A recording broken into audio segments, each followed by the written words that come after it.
विंध्याचल पर्वत श्रृंखला की पहाड़ियों पर सदियों से सीना ताने खड़ा यह किला न केवल अपने समय की बेजोड़ स्थापत्य कला का नमूना है, बल्कि विश्वासघात की नींव पर रखी गई उस रक्त रंजित प्रणय गाथा का भी गवाह है, जिसने संपूर्ण खंगार राजवंश को खत्म करने की साजिश को अंजाम दिया।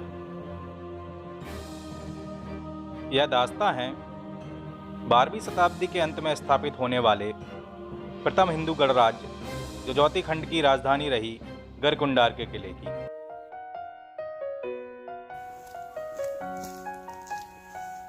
नमस्कार दोस्तों, मेरा नाम है ब्रज। कालिंजर के किले का भ्रमण करने के बाद हम आ पहुंचे हैं जजौती खंड की राजधानी रही गढ़कुंडार के किले में। वैसे तो इस किले का संबंध चंदेलों और बुंदेलों से भी रहा है, परंतु इसे नई पहचान देने का श्रेय खंगारों को जाता है।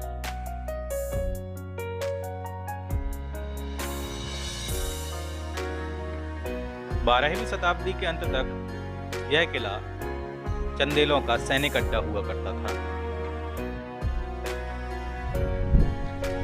पृथ्वीराज चौहान ने जब चंदेल शासकों को पराजित कर दिया तो उसके बाद तब उन्होंने इस किले पर अपने सामंत खेत सिंह खंगार को किलेदार नियुक्त किया।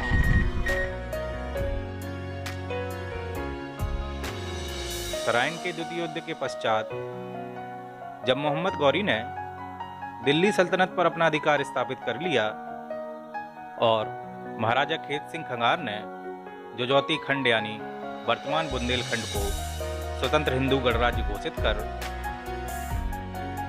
गरकुंडार को राजधानी बनाया। खेत सिंह खंगार द्वारा स्थापित किए गए खंगार वंश के विभिन्न राजाओं ने लगभग 165 वर्षों तक जजौती खंड पर शासन किया।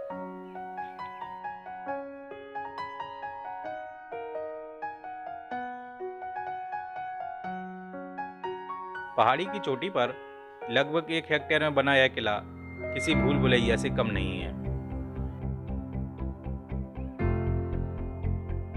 सुरक्षा की दृष्टि से यह किला जितना सुदृढ़ दिखाई देता है, इसका इतिहास भी उतना ही रोचक रहा है।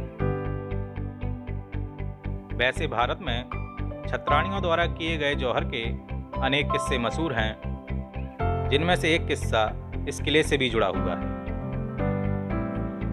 जब मोहम्मद बिन तुगलक दिल्ली के सिंहासन पर आसीन हुआ, तब यहाँ राजा मान सिंह खंगार का शासन हुआ करता था। राजा मान सिंह खंगार की पुत्री केसर दे अपने नाम की तरह ही अत्यधिक सुंदर हुआ करती थी। कहते हैं कि केसर दे की खूबसूरती के किस्से दिल्ली तक मशहूर थे।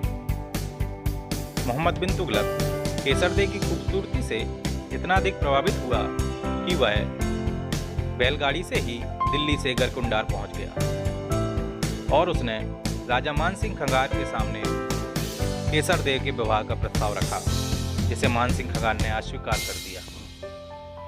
विवाह का प्रस्ताव ठुकराए जाने से बौखलाए तुगलक ने किले पर आक्रमण कर दिया। सेना को पराजित होता देख राजकुमारी केसर दे ने किले में बने स्नान कुंड को अग्निकुंड में परिवर्तित कर लगभग 100 अन्य स्त्रियों के साथ जौहर कर लिया।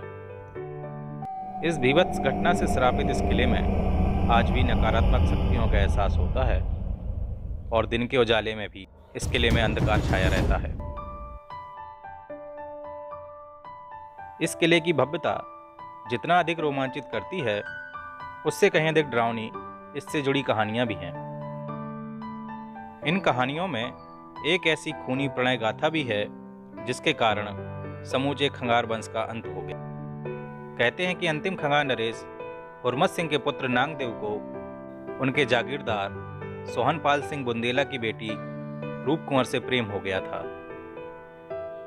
नांगदेव की ओर से उनके पिता हुरमत सिंह ने सोहनपाल के सामने शादी का प्रस्ताव रखा। मन ही मन क्रोधित सोहनपाल ने शादी के इस प्रस्ताव को स्वीकार तो कर लिया, परंतु इसके साथ ही उसने समूचे खंगार वंश का अंत करने की योजना बनाई। खंगार रीति रिवाजों के अनुसार गरकुंडार के इसी किले में विवाह का होना निश्चित हुआ और सोहनपाल की योजना अनुसार विवाह के दिन शराब के नशे में डूबे खंगार वंश के हर एक सदस्य का बेरहमी से कत्ल कर दिया गया। यहाँ तक कि औरतों और बच्चों को भी नहीं बख्शा गया। देखते ही देखते शादी का मंडप मातम और शमशान में बदल गया और इस प्रकार महाराजा खेत सिंह खंगार द्वारा स्थापित खंगार राजवंश का अंत हुआ।